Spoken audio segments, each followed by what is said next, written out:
तो friends question है 24।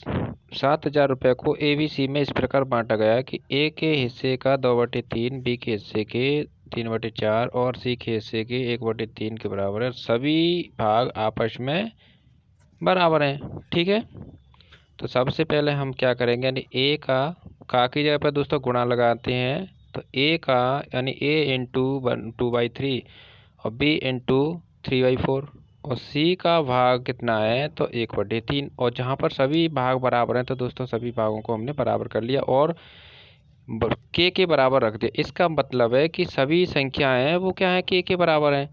और K यहाँ पर दोस्तों हमने माना है, और K एक स्थिरांक संख्या है। स्थिरांक संख्या का मतलब होता है कांस्टेंट वैल्यू है। और जब कांस्टेंट वैल्यू होती है दोस्तों, तब हम क्या करेंगे, संख्याओं को पलटते हैं। और ऐसा संख्याओं को पलटने वाला जो सिस्टम है वो सिर्फ और सिर्फ जब भी पलटी जाती हैं संख्याएं, जब फ्रैक्शन में दी हों या फ्रैक्शन में नहीं दी हों, तो संख्याएं एक दूसरे के बराबर में जरूर देनी हो।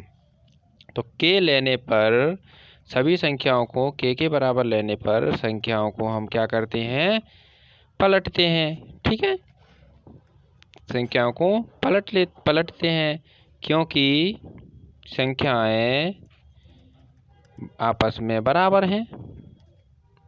तो फ्रेंड्स किस प्रकार समझेंगे, तो देखो अब ये K सबके लिए है, A के लिए भी है, B के लिए भी है, C के लिए भी है। तो A वाली संख्या को पलटेंगे तो 2/3 में से 3/2 हो जाएगा, 3 ऊपर पहुंच जाएगा। और B में 3/4 को हम 4 ऊपर ले जाएंगे तो 4/3 हो जाएगा। ऐसे ही 3 में C को 3 को ऊपर ले जाएंगे और 1 ऊपर।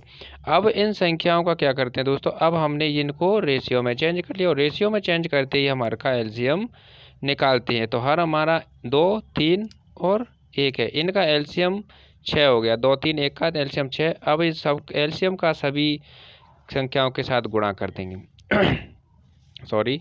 और गुणा तक करते समय 2 से 6 को 3 बार और 3 से 6 को 2 बार। 3 त्रिक का 9, 4 दूना 8 और 3 अंक 18। अब इन तीनों संख्याओं को हम दोस्तों क्या करेंगे, ऐड कर लेंगे। तो 9, 8, 17, 17, 8, 18, 35। तो 35 यूनिट बराबर सभी का हमारे पास क्या दिया था, जो रियल योग था वो है 7,000। तो 1 यूनिट बराबर 200।